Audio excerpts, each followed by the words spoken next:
Hey, welcome to the channel. This is Women Rock International Ministries, and I am Shawanda Harrington. If you are a subscriber, welcome back. And if you are not, thank you for viewing in. So today is part 2 of my testimony as promised. And if you have not, I encourage you to go back and watch part 1. I have listed it in the playlist. Okay? So let's get started. So if I remember well, the last thing I said was substance abuse had been introduced into my marriage. And I didn't really know. I kind of knew, but I didn't know. And I had a friend to kind of help me to, what it looks like. So then, things began to unfold. So now, this is something new to me. And now I'm kind of understanding, why the erratic behavior on top of, it was already abusive. The staying out all night, the sleeping all day long. Well, not just all night, all weekend sometimes. And then when he would come in, he would sleep all day long. So things were kind of unfolding in front of my eyes. But, I was thinking, well, I'm going to begin to pray and, to see what happens. So I remember, and this is, I didn't practice this. Okay, I didn't do a pre-video to see what it sounds like or anything like that. I'm just going off of my experience, my real life testimony. So I remember coming across this book called The Power of a Praying Wife. And I bought the book. And I prayed the prayers faithfully every day. If not every day, it was every other day. Even if I didn't pick up the book, the prayers that I remembered, I was reciting them in my head, in my heart, to myself, the same way I talked about in the part 1 about how Hannah would pray to herself quietly. That's what I was doing. Okay, so I'm saying this to tell you, to show you that sometimes prayer is just simply not enough, especially when it concerns someone else, another human being, because, God gave us free will. And we have the option to choose life or death. And sometimes the people in our lives have already chosen. They have already made their choice. Now you could be praying, that their heart softens, and eventually maybe they'll change. But you have to realize that your life is too valuable for a maybe, and hopefully, they'll change. But also, prayers can reach across the country. Prayers can reach across the city, the state, or whatever. So you can continue to pray for them after you're gone. When you leave, when if that's something that's still on your heart. So I'm not saying to stop praying, but I am saying that it's time to consider yourself and your children, the quality of your lives. All right. So we purchased a home. Well, this was our second home. The first home was a mobile home, and then about a year later we purchased a 4-bedroom, 3-bath house. All right. And it's strange now because hindsight. I remember being in church one day, and the pastor said, the preacher said, sometimes people want you out of sometimes people want to put you in their things, so that they can have complete and total control over you. So I didn't pay any attention, but now today I know exactly what, he was speaking of. Like, my ex-husband felt like because my father helped us get that first home that, he didn't really have any say so. And I can understand that. But it is the heart posture, of the thing. So we purchased the home, and my children and I only lived there for maybe a year. And it was a nice home. I had plans, to remodel and, make it my own. But in the course of, my aunt passed away while I was there. And that was devastating. It was a horrible time for me. So we kept having the issues that we were having in the first home, they multiplied in the second home. All right.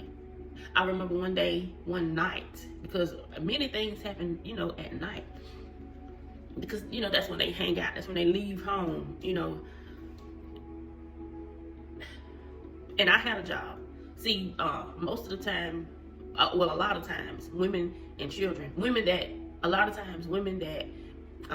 are experiencing domestic violence and things like that, they don't have a job. So they don't have their own income. But fortunately, that wasn't my spiel. I had a income, and it was steady. Okay, it was steady, but it still wasn't enough. Well, I felt it wasn't enough to just go out on my own at that time.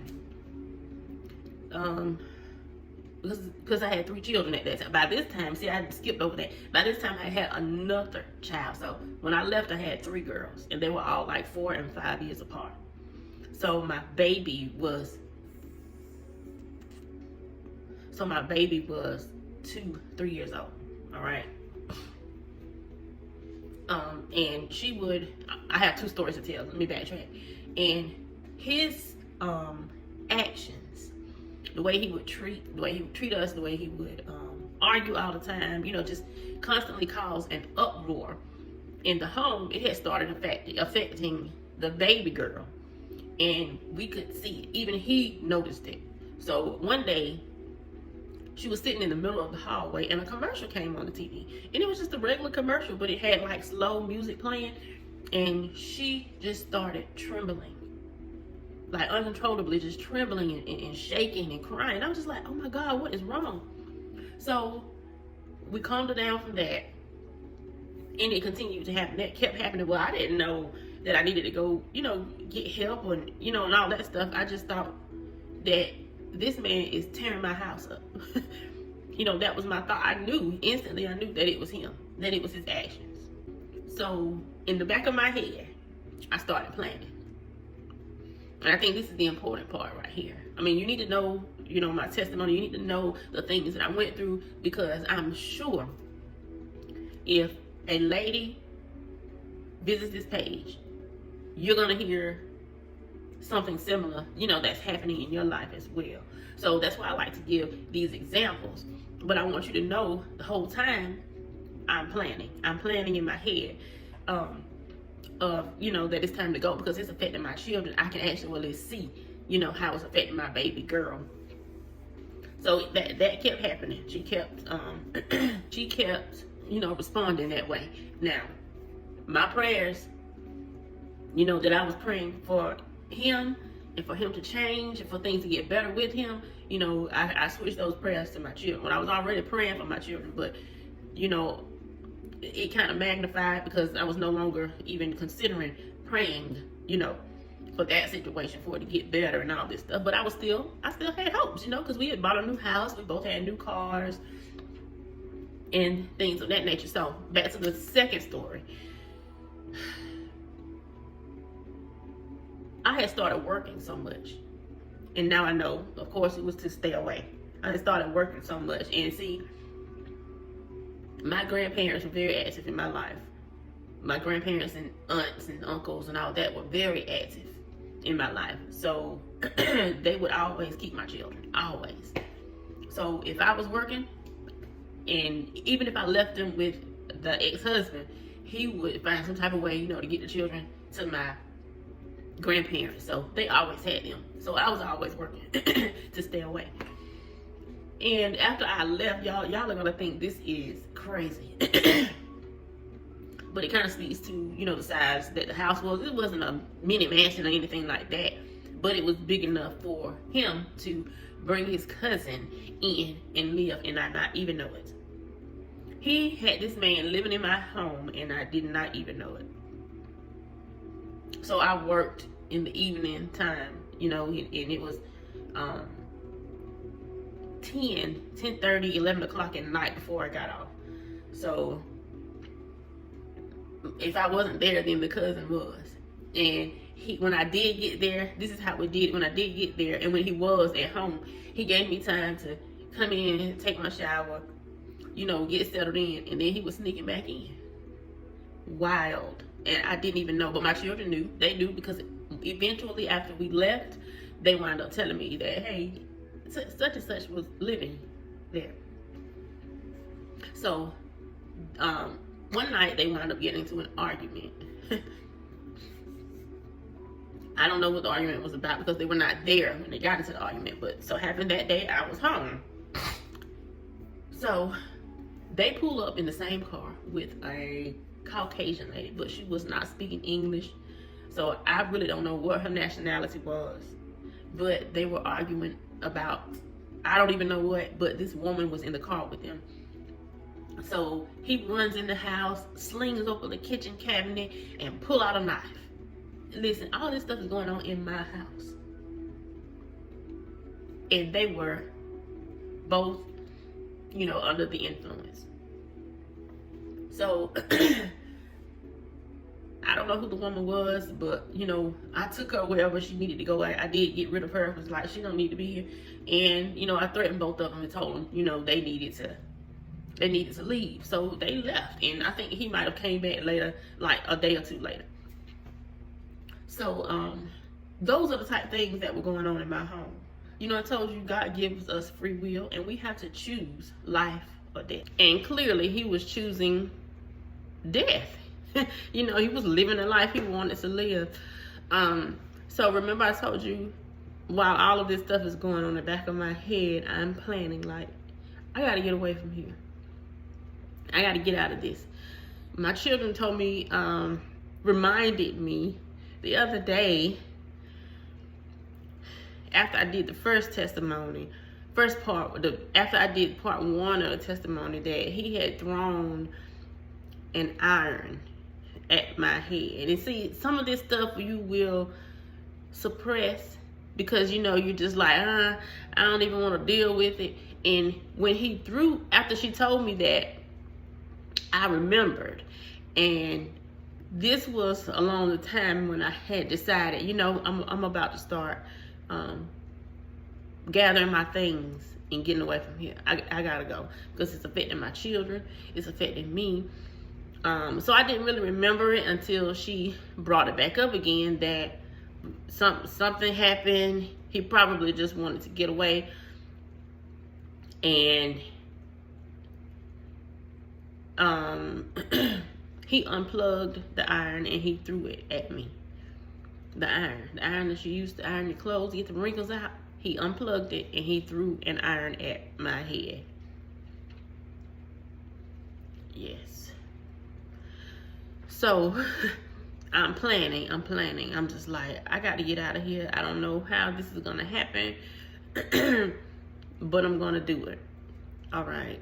So that same friend that, was talking to me about the substance abuse and what to look for, I was having a conversation with her, and I was saying, I really don't want to leave because I don't want my children to grow up in a single parent home. You have chances of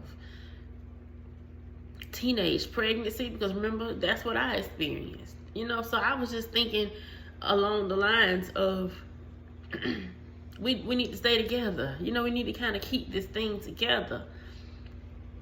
I need to try harder, and maybe it's something I need to change. Maybe I need to do something different. But she said something to me. She said, well,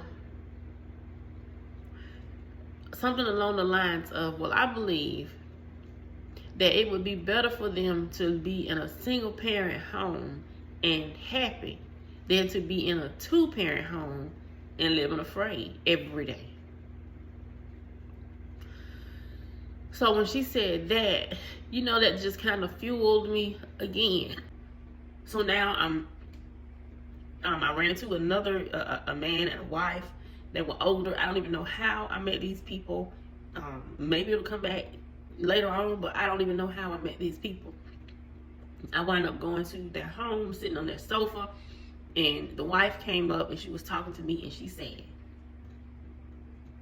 if I were you, I would be getting my things together quietly. I will pack my things, like find a place for your things that you're going to take with you. Find a place a safe place for it, a place where, you know, it can't be found. And before they knew it, I would be out. That's what she said to me. And in my head, I'm already thinking, I need to get out of here. You know, I got a plan. I got to make some kind of plan. But remember I told you my aunt passed. And this is the lady that raised me. Myself, I had a younger cousin and a younger female cousin and an older male cousin that my aunt raised. So she passed away. And when she passed away, she left us some money. And I was just like, okay, this is just like, remember when I told you that somehow the light bill got paid? I saw this as God showing me once again, I'm going to take care of you. I got you. Just be obedient. Just listen to me. Just stay close to me.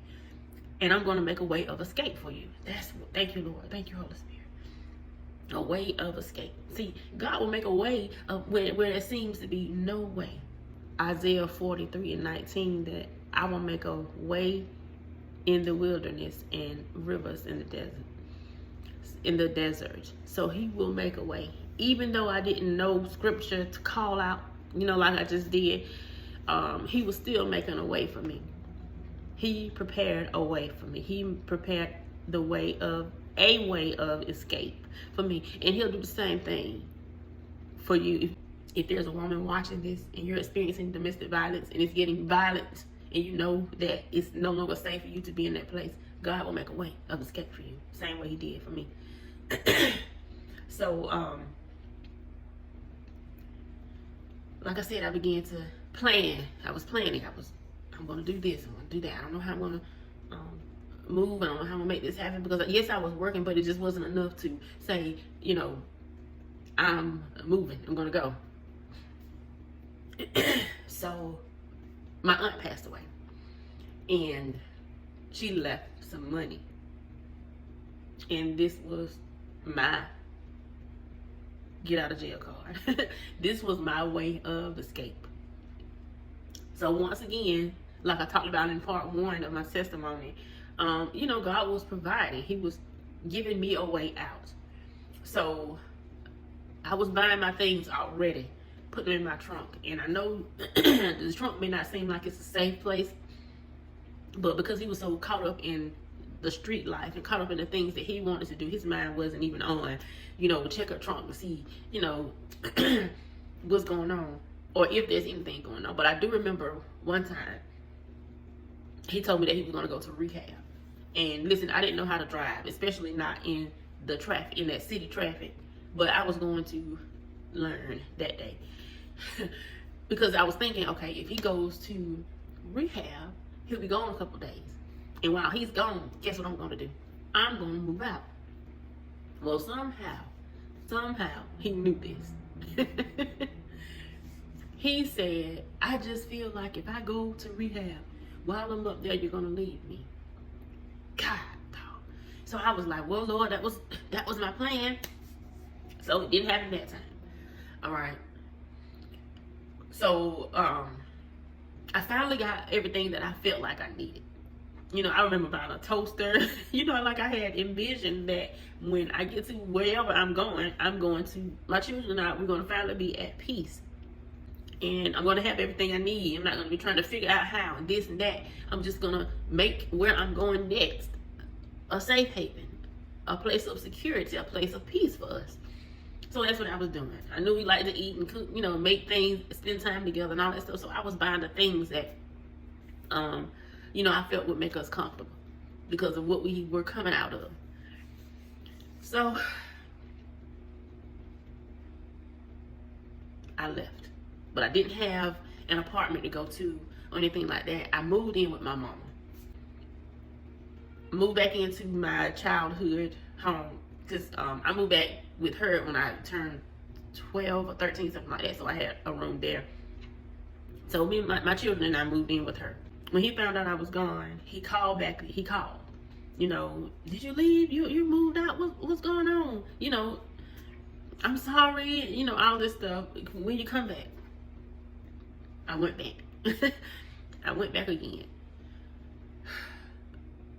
So when I got there, y'all, he was laying across the sofa because he had been out, and that's why I left in the beginning because he wasn't there. He had been gone, for 2 or 3 days at a time. So I'm like, okay, well, this is my time. I can go now.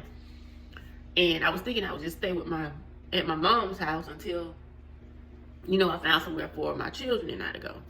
So I went back again. And that night, when I went back, he was sleeping. He just slept all day long. And I picked up his phone and checked his messages. And I heard a woman's voice on the other end saying, I was just calling to see if you were gonna come by tonight, and blah blah blah blah blah. And her last words were, the usual. I was like, the usual. I said, now this dude called and did all that crying about come back, I'm sorry, and this chick is on the phone saying, the usual. So this is something he does often. All right. So bam, the next day I left again. And this is my last time. I didn't go back after this. This was my last time. I found an apartment and my children and I moved to that apartment. And I left everything in that house.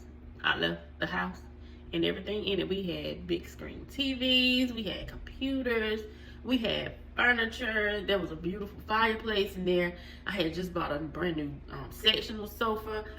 It was a beautiful home, all right? But I left it because my sanity, my peace, my security, my life was more valuable than an image.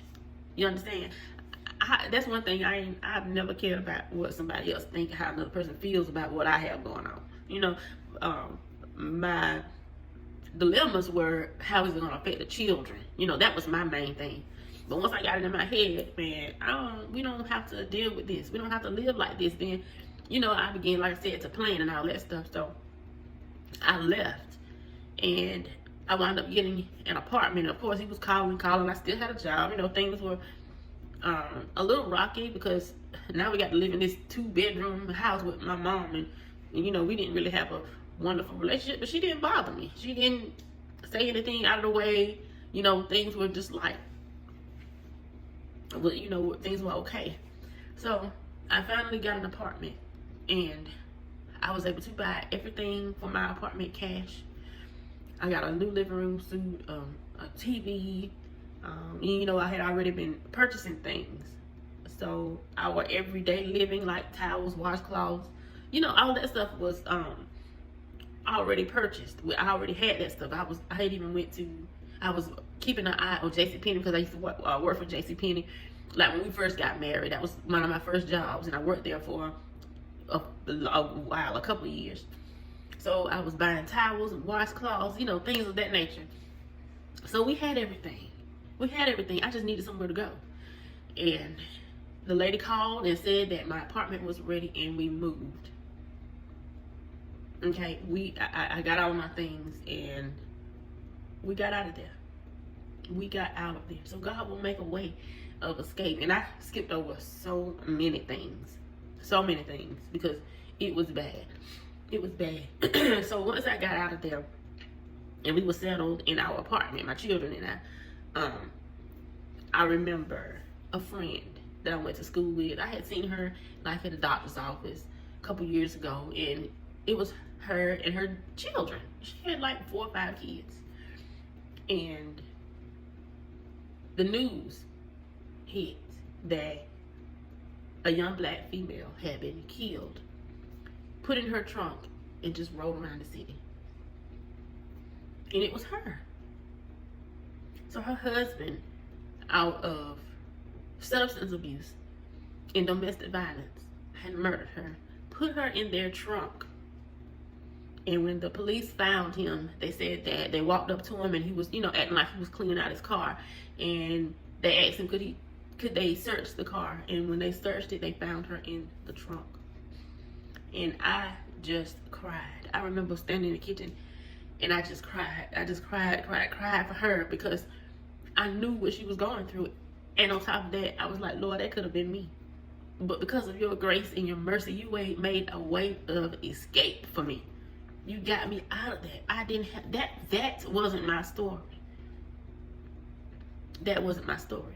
So I'm sharing my testimony. I'm your helper. And it is because it is for me to let you know that God can and God will. And he did. Because he did it for me. He got my children, myself and my children out of that. We didn't have to remain. He got us out of it. And of course, you know, it's up to me. I had to make the decision to leave. And once I made the decision to leave, I had to make the decision to stay gone. You know, I couldn't. But you know, if you listen to the testimony, you know, I went back and forth a few times. And I think it says the average woman in domestic violence situations go back 7 times. Back and forth 7 times. Before they actually make the decision to stay gone. You know? And I did it about 5 times. About 4 or 5 times. And then that last time, you know, it was done. So once again, I'm just here to encourage you and to let you know that God can, God will, and God did. He did it for me. And he will do the exact same thing for you. You just gotta, you know, we gotta plug in, we gotta lock in. And those prayers, we need to make sure that those prayers are, you know, are for you and for your children. And that's not selfish. That's not selfish because your life and their lives are valuable. They mean something to God. You know, they mean something to God. And he does not. His word says, I come that you might have life and life more abundantly. Not a life of oppression. And it's time to come out. He's ready to make that way of escape for you. Okay? So I hope this helps somebody. I really, really hope that this encourages somebody to at least get your wheels turning, you know, to start thinking on, because not everybody has an income. You know, not everybody receive a lump sum of money to help, but God will show up in many, many different ways. He can, you know, he can use anything, anybody to escort you, you know, and your children to wherever you need to be, to a safe place. All right. So, I think that's it. Please go back and watch part 1 of this testimony and let me know if you have experienced this, if you're experiencing it right now, and maybe you need, you know, someone to talk to or to help you plan. I'm here to help you plan. All right, so you don't have to necessarily comment. If you're that woman, you can email me at womenrockwr@gmail.com. I put it on the screen. And that's womenrockwr@gmail.com. Email me if you know, need some assistance. And I'll do everything I can to try to help. Okay? So, I just want to tell you thank you for listening. And I will see y'all in the next one. Be encouraged.